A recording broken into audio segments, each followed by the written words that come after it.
skynjarar, þannig að þú veist það bara í hvert skipti sem þú ekur Ártúnsbrekkuna þá bara komi gjald á þig og maður heyrir tölur einhverja nokkur 100 krónur, kannski 500 krónur á hverja ferð. Þannig að þá er það bara þannig að bara hjúkrunarfræðingur sem að býr í Árbæ og fer í vinnuna á Landspítalanum, þá er það kannski bara 1000 kall á dag, 210 daga ársins, umferðargjald 210.000 krónur á ári og svo kannski lægra gjald utan háannatíma og eitthvað en síðan kannski fleiri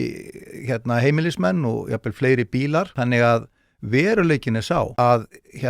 umferðargjöld venjulegra fjölskyldu vegna borgarlínu geta alveg orðið eitthvað þarna í kringum 500.000 á ári og sko það er mjög fróðlegt að því að Kastljós hefur verið að sýna svolítið, þau voru með